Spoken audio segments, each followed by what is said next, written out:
Alrighty, guys, welcome back. Today is day 30 of keeping you updated every single day on uhook.com.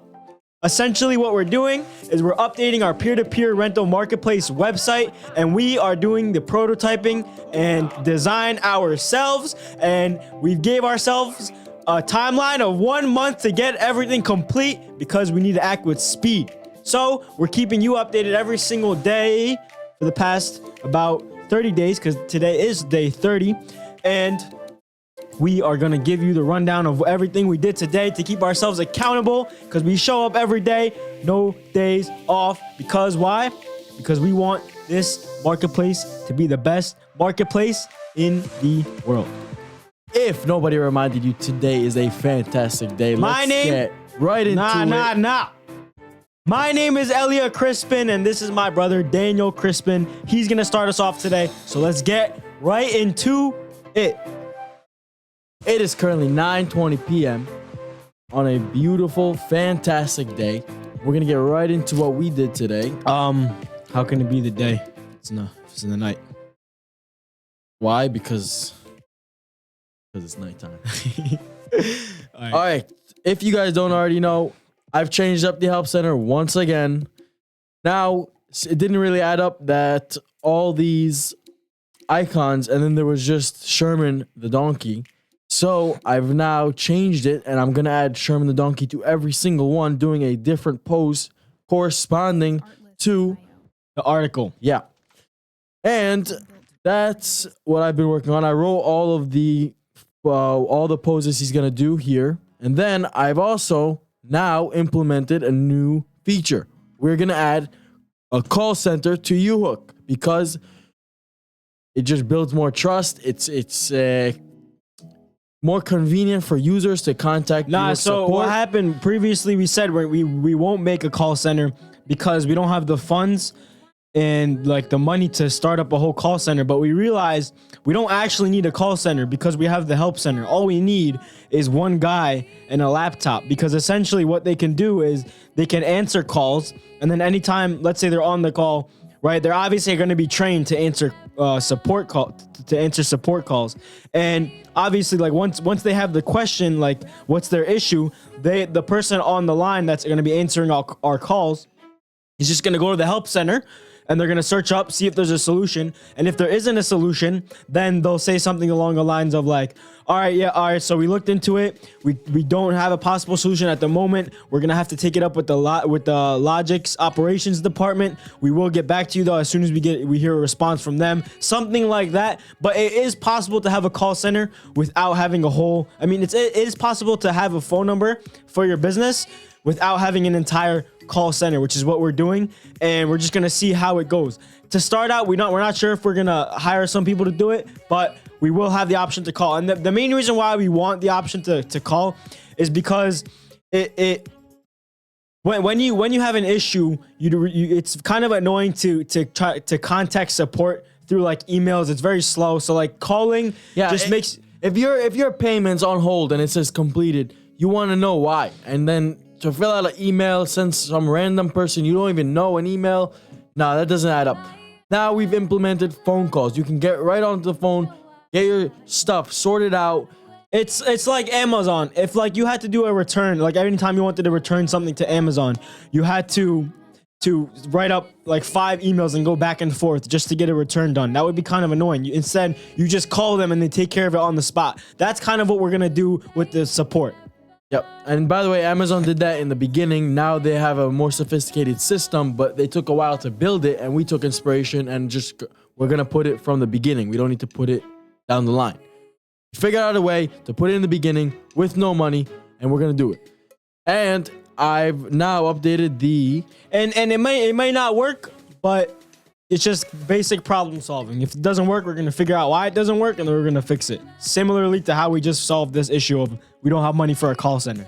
So, not that we don't have money for a call center, even though we kind of don't, but It's that we don't have an All right, we don't have an operation. No, We no, don't no. have- So we have money for a call center, but principle one of starting any business is money in before you spend money. So we're not going to spend money on a call center that doesn't have any users and that on a platform that doesn't have any users and no engagement, if that makes sense. So like business principle number 1, lesson learned. Go. Yeah. So I've just started this. I've put the phone number section, but it's not done yet because I need to add which method you'd prefer, and I have to give you information on how phone numbers will work. But on a side note, what I've been working on all day and I've actually just finished is the help articles. Now, all these are checked off. Every single one has a check, check, check. Now, all I need to do is update the renter side, which is gonna be done tomorrow. The renter has a bunch of articles that need to be filled out. The renter side is so much easier than the owner side because the owner side is pretty much how the website works. And that is all that I did for today. Let me see. Go back into Figma. What? All right, I'm gonna give you a quick rundown on what I did. Let me see if my thing loaded. Gonna work? Did it work? What Wi-Fi you connected to? Guys, we have bad Wi-Fi in this studio of ours. Okay, no, it's good. It's fine. Okay, so I did a couple of things today. Before I walk you through the continuation of the open claims, which actually got very complicated without me even realizing, which is why we have a whole bunch of side quests here going off the main open claim. I'm just going to take you through a couple of these things before I take you through the main form. So, first up, you'll notice is we got a new little guy. His name is Bruce. He's not going to be here for long. We're going to switch him out with Sherman, but we nicknamed him Bruce for now because he looks like Bruce.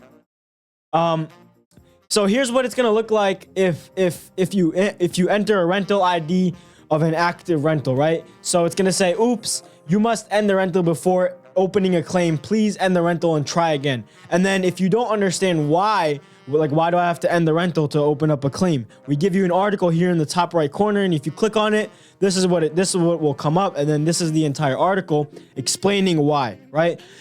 So, why do I have to end a rental?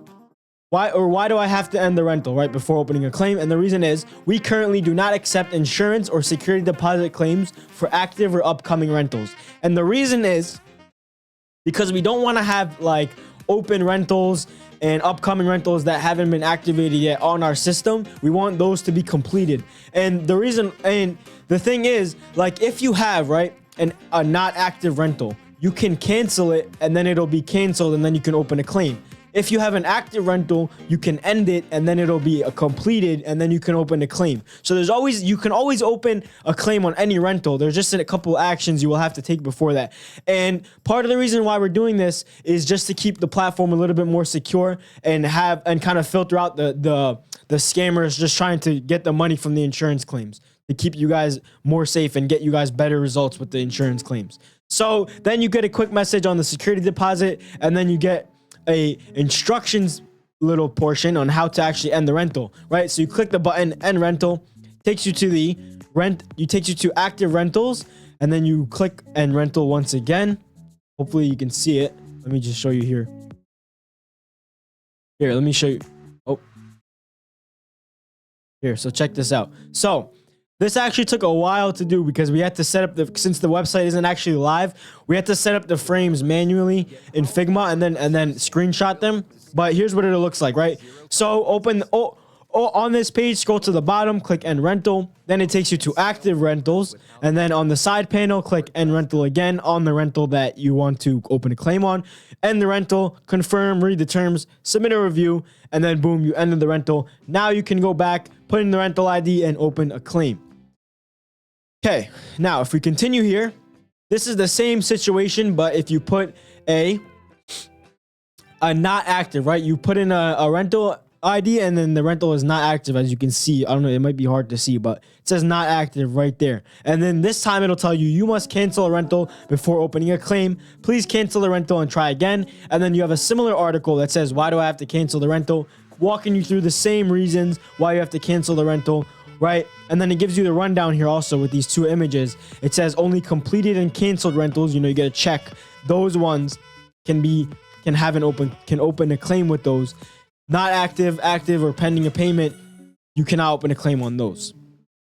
Because if it's not, if the payment is pending, there's no payment gone through, so the owner wouldn't have really any issue, and the renter wouldn't have an issue because there hasn't been any payment that has gone through, so there shouldn't really be an issue, right? Here's what happens if you put in a false ID and you mistype something. Oops, try again. That's pretty straightforward. Now, here I'm gonna all right, so now I'm gonna walk you through what it will look like.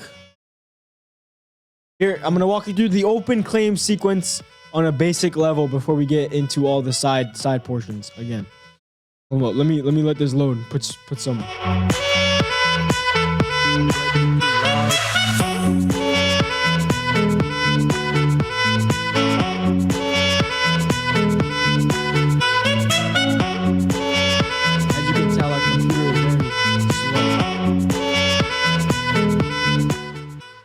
Okay, let me resize this.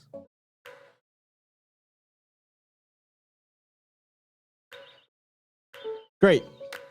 So it's not the exact width of an actual PC, but you kind of get the gist. This little blue thing at the bottom here is going to stay at the bottom.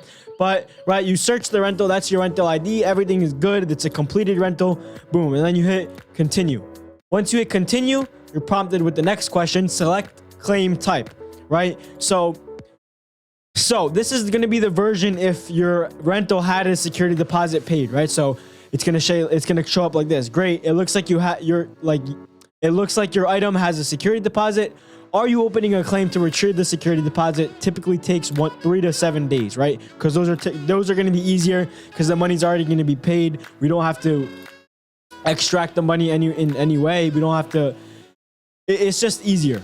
Right, and then if you want the security deposit, you can click continue, or you can click no, I'm seeking coverage through U-Hook, meaning you want U-Hook insurance, which then you can select that. But for now, we didn't do that version yet. We're just gonna stick with the security deposit, right? So you click continue again, and then skipping forward there. You click continue again, and then now you're on the reporting the issue, right? Why are you opening a claim, right? You can open the menu.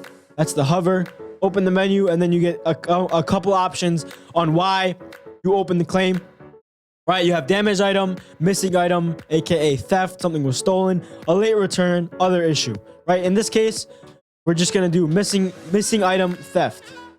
And then once you select once you fill out a portion of the form, the next portion will come up. It's not just one long form that you have to go through that it will kind of overwhelm you. It's kind of easy, so you just focus on one thing at a time, right? So what happened to the item, right? And these questions are going to be specific to each thing that you select here, but we didn't do any of that yet. We're just doing the basic rundown of the design.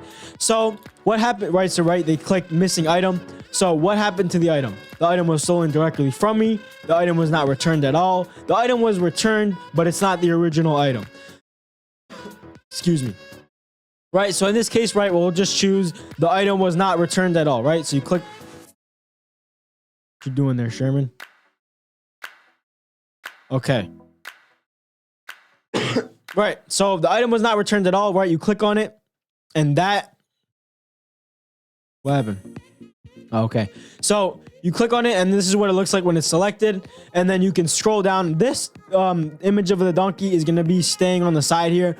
This panel will have its own scrolling portion, but we can't do it in Figma so yeah. Right, next question. Did you contact the renter? Right, whatever, you put in your response. Then once you fill in those 2 little responses, you get describe the incident. Now you can't continue until you put in something, text into the box, right? So you put text into the box. What's going on here?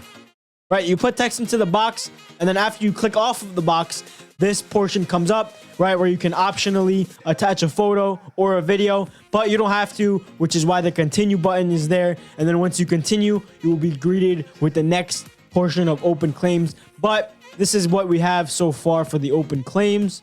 I believe that is it. Yeah.